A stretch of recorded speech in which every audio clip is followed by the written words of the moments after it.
Hi, Kyle here from allmeterview.blogspot.com. Since I vowed to do my mid-season list on this day that I have off, July 5th, because I don't know the next day I'm going to have off. It might be a few weeks from now.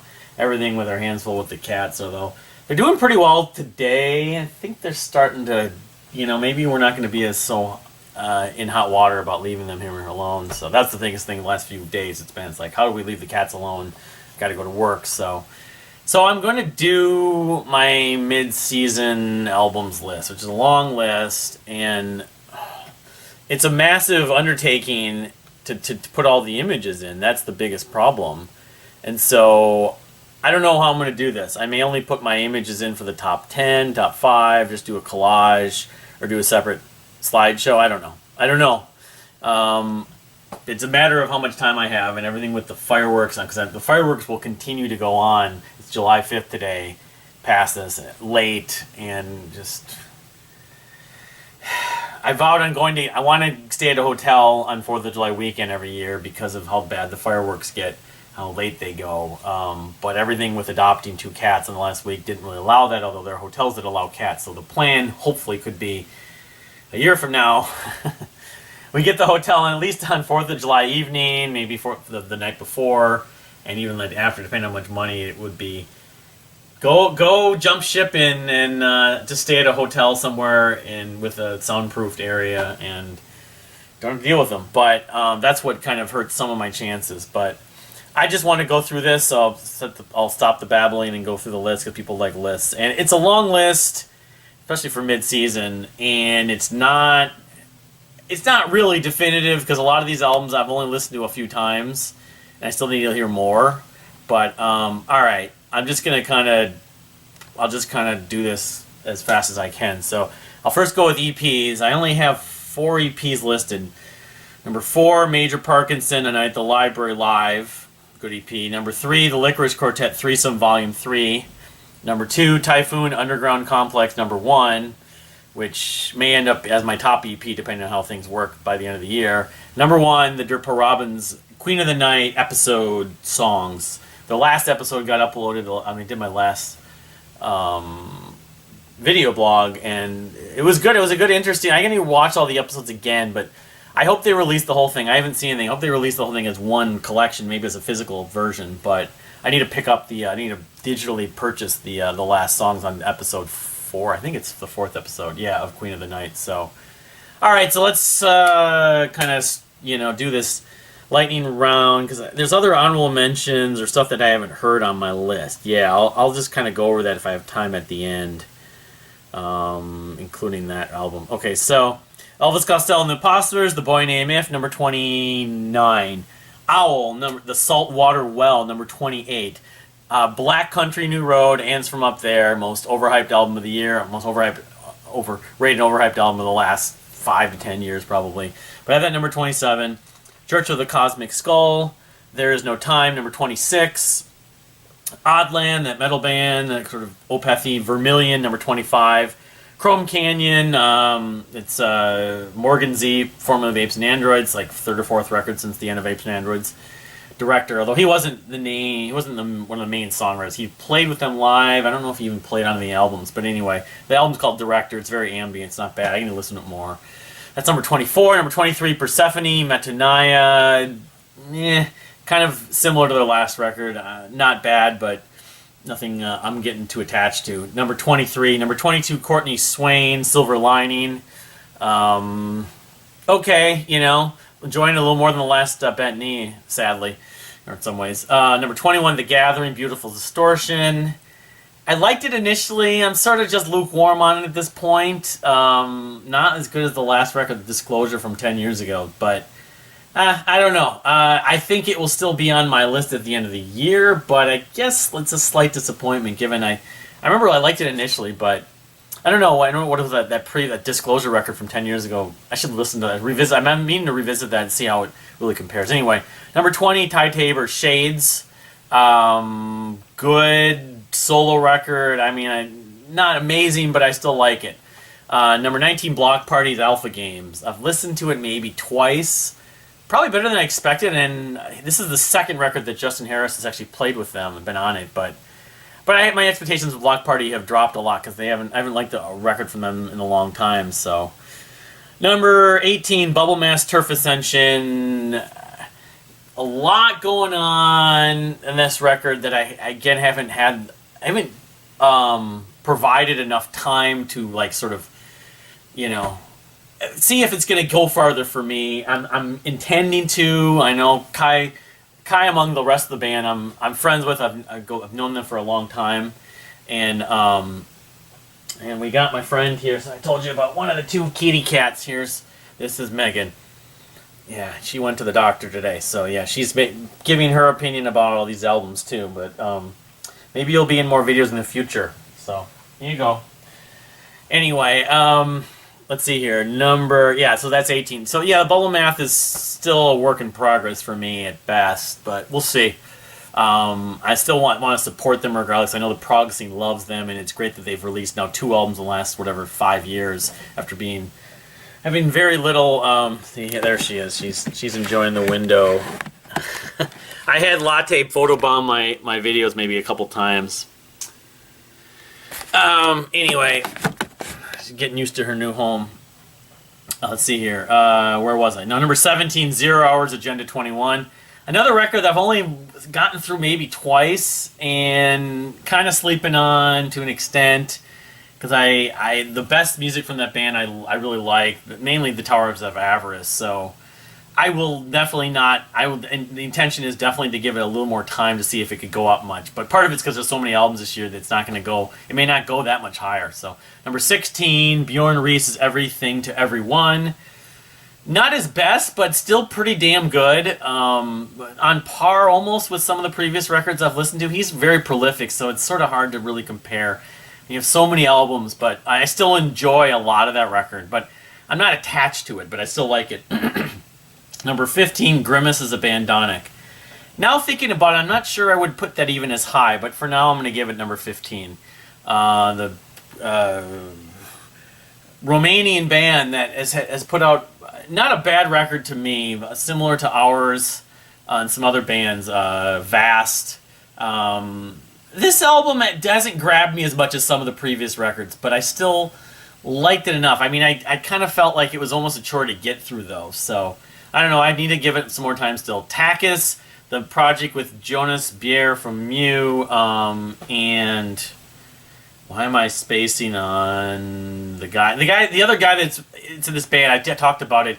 Is another Danish musician, but I can't remember the name of his band. Anyway, I like it. It's kind of like synth pop of sorts. I mean, it still sounds, because it has Jonas's vocals, a little bit like Mew at times. And so that's why I kind of appreciate it enough. But it's kind of layered, but it's not all really that prog rock exactly. So anyway, number 14. Number 13, Tears for Fears, The Tipping Point. The title track is excellent. There's a few other songs I like. I'm not as in love with it as some people are. I know it's their first album in 18 years, something like that. But, you know, I mean, it's still not terrible. It's Tears for Fears, all the records, even though, you know, they only have like 6 albums or something like that, are decent. Some of them are amazing and legendary. But I'm not as in love with it as some people, but I still like it. But it's number 13. Number 12, and my numbers are off here, so I didn't do this right. So I'm actually off, so I did my numbers. 10, 11, 12, 13, 14, 15. So I'm just going to do this, since I'm reading the list that I didn't really do. Tied for would be 14. I'm going to have 4 albums tied for 14. Well, I started out at, what was it, 29. So it's really a top 33. Let's see here. So you have King Gizzard and the Lizard Wizard, Omnium Gathering, which I've listened to, I think, twice too. And it's not excessive. It's just they have so much music, but and the production is not great still. That's my biggest complaint. But some of the riffs are good. Some of them, you know, the energy is really good on this record. It's just, I don't know if I'm ever going to love them as much as I'd like to. It's just, it's like Zappa or certain bands. Like, that album, skip all those other records, then go to that album. Skip a bunch of those records, just cherry pick some specific songs. But anyway, that's at 14. Another one at 14 is Nordic Giants' Symbiosis. Yes, which initially was like sort of the best record I'd heard because that came out really early in the year. It's, more along the same lines as their previous records. A lot of soundtrack kind of sound clips, samples and stuff like that. Ambient at times. It kind of fits some of the darker tone. I think that came out right around the time. It was right before. It was in February. Anyway, everything also at number 14, Raw Data Feel. So those three. So really that's like 14, 15, 16, whatever. Yeah, it's splitting hairs to an extent. Raw Data Feel, I liked the first half of it initially. I was just like, yeah, this is terrific. It's like everything doing things a little more electronic, but it still works. It's quirky, it's progressive, it's layered, vocal harmonies, it's poppy. It's very poppy. Kind of what I'm going to mention Foles in a little bit, what Foles did with their new record. But it's a little bit better, but I'm ultimately not kind of blown away by it. They've kind of gone the Foles route with it. Every record is good almost, but they're not like, I think Get to Heaven will always be their masterpiece, kind of like Foles' Total Life Forever. But so anyway, so those were all at 14 or 14, 15, 16. Number 13 is Marillion, An Hour Before It's Dark. I'm a Marillion fan, so I have my fanboy bias. Still, a lot of good songs on this, or a lot of good moments. I can't even think of the song off the top of my head. What I'd name. There's one standout song. I mean, and it's one that people haven't even been talking about that much. But it's been a few months now. Being the Marillion person, Sierra Leone or Leone. That's the one musically is the one that I sort of like the levers on Fear. So I mean it's number 12 or number 13 rather. Could it go up? Maybe. I would, if I'm just sort of predicting, I don't think it will go up much. I think it will probably end up in my top 25. It's not as disappointing as a few of the records historically, like Somewhere Else was for me, and even Sounds That Can't Be Made. But it's sort of just finding that middle ground that they're kind of comfortable with. I'm still a fanboy. I appreciate everything they do, but I can't claim to love it like some people have really caught on. Even not that big of fans have really loved it. So anyway, number 12, Coheed and Cambria's Vaxxus to what is it? The Unheavenly not the Unheavenly Creatures. And I've been listening to this. What's the subtitle? Window of the Waking Mind. Window of the Waking Mind. I should probably put that in there.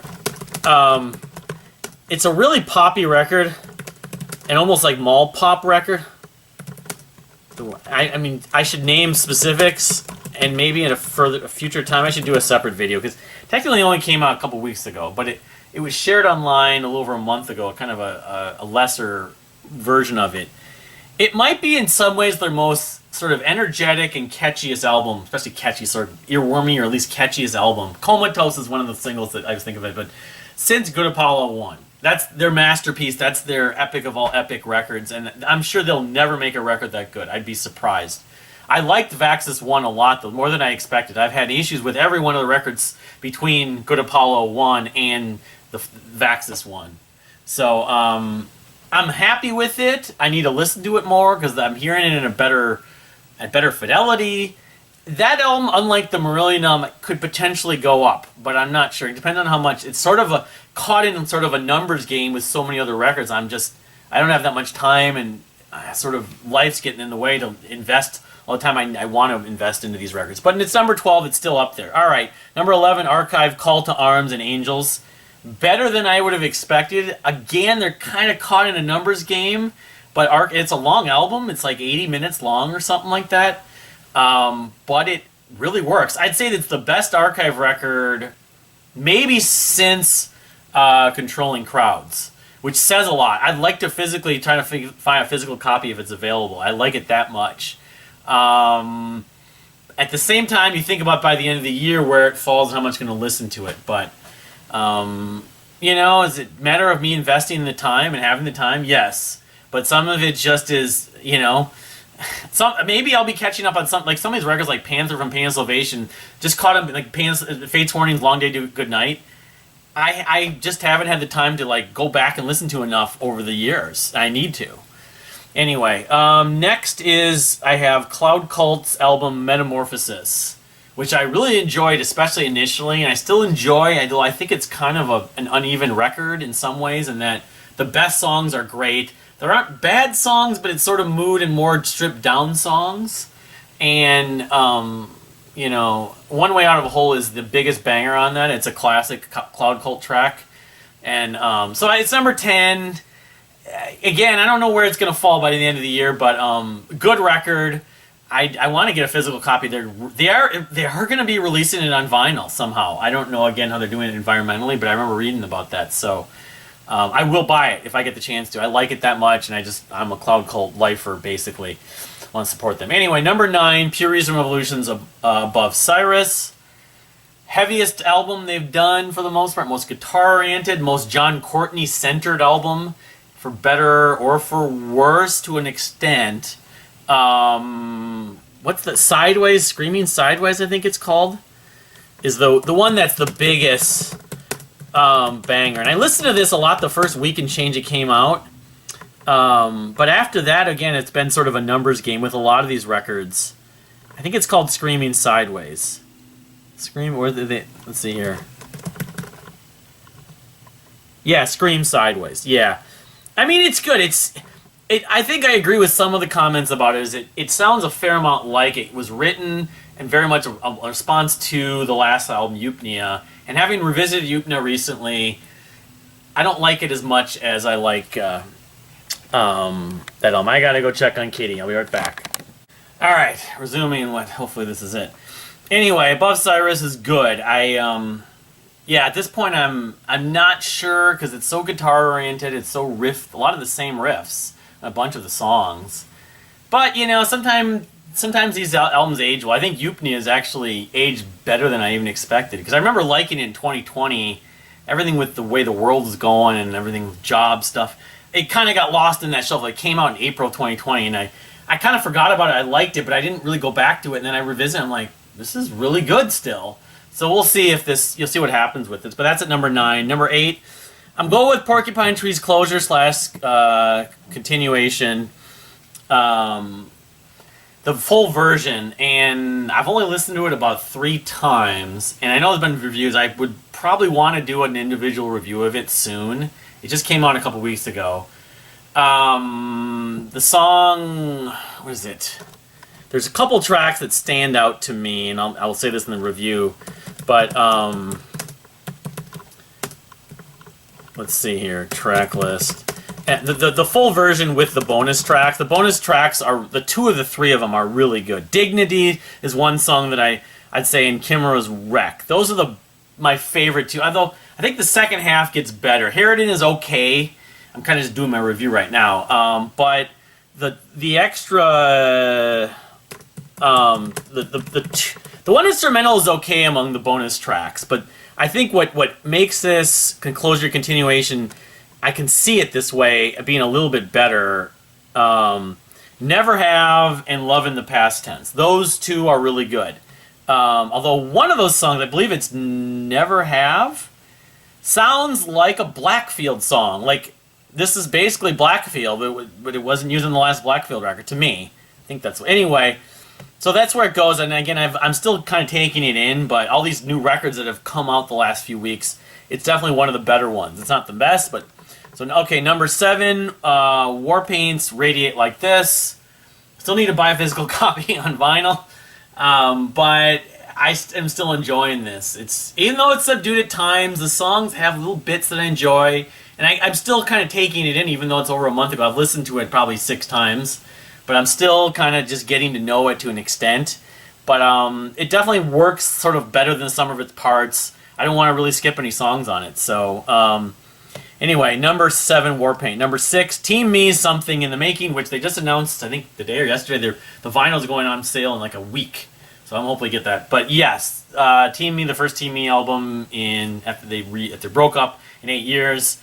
Still really enjoy it, although it's also kind of the better than some of its parts. They have the kind of high, energy, psychedelic, poppy, textured moments that I enjoy.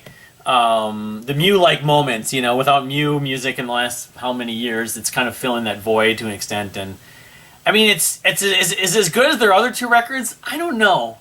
It's kind of on the border. I would say no, but it's close. It's definitely close. Anyway, Team Me Something, they're making the band from Norway. All right, number 5, The Warning, Air in capitalization, all capitals. This is basically, I mean, you can look at it one way. This is a full album, but it also is the Mayday EP with a bunch of really good new songs. One of them was Money that they'd released before the album had come out, but I'm finding that the actual songs from Mayday sound even better than they did on the EP for some reason. Within the record, it just sounds better, and the new songs almost all sound pretty good. So it's not a perfect record, but it's just very, very well crafted. It flows really well. It's like song after song after song you enjoy. And they're good songwriters. They have very good energy, good riffs. There's memorable melodies. That line from Breaking Bad, I think it was lifted. That's off of, I think, Disciple maybe? Or it might be, I don't remember. It's not Disciple. The line that he goes, I am the, I'm not in danger, I am the danger. I keep on thinking about it. I get to read through the lyrics and I ask my coworker about that. But yes, Air from The Warning is an excellent record. And it's not a debut album. They had 2 other records before that, but it almost feels like a debut album. Sort of their breakthrough major distributed album debut. And I'd see them live if you can. Anyway, number 5, The Warning, Air. Number 4, Midlake, For the Sake of Bethel Woods. I've enjoyed this record from the get-go, more than I expected. Very textured, very 70s-ish at times. A lot of piano, a lot of psychedelic moments, a lot of drum parts that sound very jazzy. Really enjoy the Midlake album, For the Sake of Bethel Woods, more than I would have expected, and I would do that video on them for that reason. So, number 4, Midlake, For the Sake of Bethel Woods. We'll see where it ends up by the end of the year. Number 3, The Family Crest, The War, Act 2. Again, another situation where their album, Act 1, was my album of the year that year, in 2018. It's still one of the best records of the last decade. I don't know, I go back and forth Beneath the Brine and that. They're almost like Porcupine Tree or certain bands that have these runs of albums. It's not a perfect record, but it has enough moments that I love. I love the Family Crest. I love kind of what their sound and everything that I'm always going to have a little bit of a bias. Even though I don't think sound-wise it's terribly different than Act 1 or Beneath the Brine, it still has enough things about it that I enjoy that I can distinguish it, I guess. I mean, I kind of sound like I'm contradicting myself, but I did a review on it, I believe. Yeah, I did, because I got the vinyl and everything like that. So, The War, Act 2, number 3 by the Family Crest. Number 2, The Deer Hunters, Antimai. Well, it's only been out about 4 days now, and I'm still kind of listening to it in full. Again, the fanboy goes on another level, a little bit like Marillion, but Marillion didn't quite get there. And it doesn't sound like the Axe. I will plan to do a separate video, especially at least when I get my vinyl copy in and the CD copy in the mail, or I may get it at the store. I don't see if they have it at the store, but it doesn't sound like the Axe that much. A little bit like the Color Spectrum, but it's really a new sound for them. Funk, space funk, riffs, a lot of saxophone, a lot of trumpet, a lot of jazz elements, some conceptual and epic moments. I think my favorite part clearly still is Ring 3 Luxury, the second half. The first half, everyone's talking about that thing with Hamilton. I've never seen Hamilton. I don't think I ever will see Hamilton. To me, it sounds like, it reminds me of a few bands. One of them is Major Parkinson. And it's kind of, that art theatrical, style, like Mr. Bungle has done even. That to me is what it's more narrative. Even Kevin Gilbert did that. Yeah, sure, we can call it influenced by Hamilton. Maybe Casey will admit that. I don't know. To me, it's never going to sound like Hamilton. It's going to sound like those other bands to an extent. But it works. I mean, the second half is where the real highlight is, that sort of Caribbean, Hawaiian sound with the xylophone.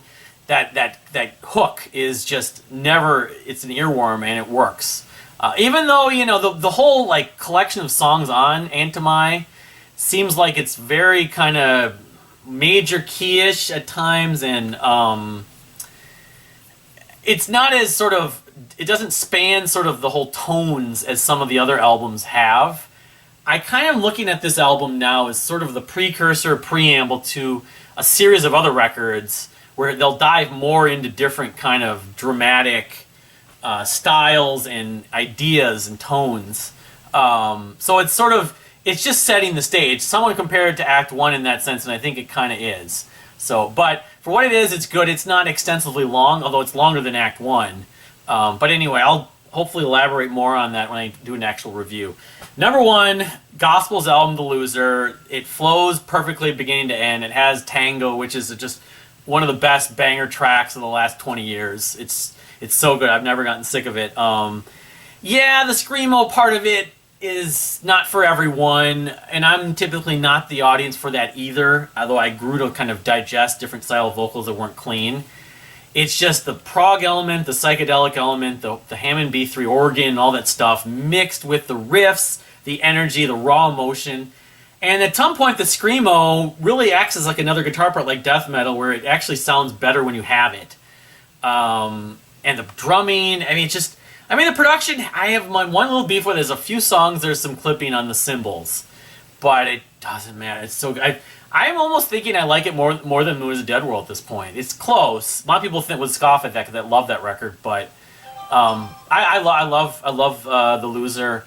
I don't know if it'll be album of the year. Stuff we got coming up. The King's X album's coming up in September. There's a couple other ones. Pain of Salvation might. There's a couple of like records that I think of that might be candidates for that could knock it off. We don't know.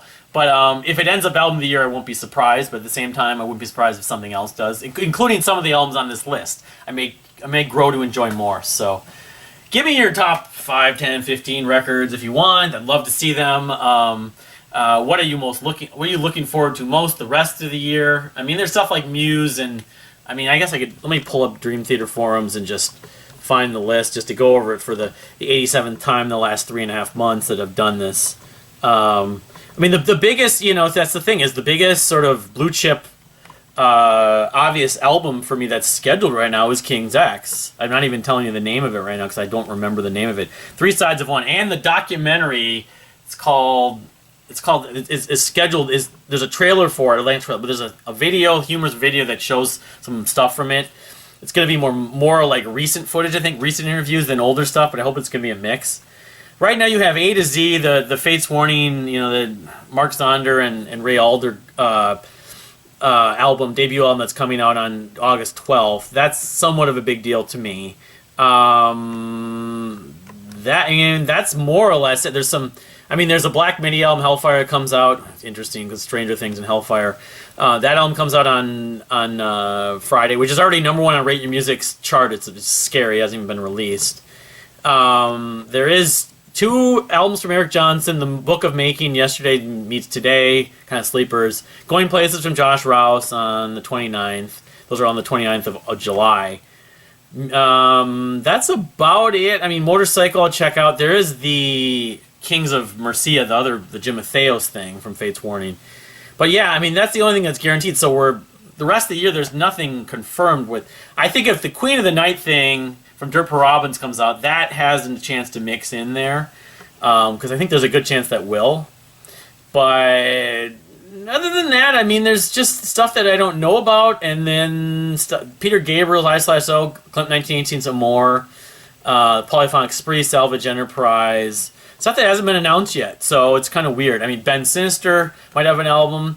Small League Sing Ships is a huge priority if it comes out for me. Capital Cities, Dream the Electric Sleep, Kimbra, Major Parkinson is putting on an album in the fall also. Never Ending White Lights if it ever comes out. I don't expect it. The Reign of Kindo would be a massive deal. Wither and Bloom if it does come out, but I don't go to the weekly meetings. Self, of course. If Self comes out, I have huge hopes for that. Vonavi, the guy lives in Ukraine. I don't know if I'm just happy he's a living, breathing human being rather than, let alone released in an album and everything like that. But Imogen Heap, there's just a few things that just are up in the air. But it's just weird. You look at the projected calendar over the next few months. We had all these albums in March, in April was somewhat, but May and June. You had 3 months especially. There were like 15 albums on my radar. And now there's only about 4 to 5. Really, the King's X album's the only guaranteed record, so it's interesting. If that's it, kind of sad in some ways. I'm definitely listening to some other stuff, and stuff will come up. You know, a year ago, I'd never heard of Black Country Road or Black Midi, you know, or Squid, of course. Yeah, I don't know if Squid's going to release an album. If they do, that'd be a big deal to me because I like them more than both those other two bands. More than anyway, yeah. Give me your top 10 to 15 records. Sorry for the epic rambling, of course, but it's an albums of the year mid-season, and it's 30 some odd albums and all this stuff, so it kind of requires that. But thank you for watching, and we'll see you next time.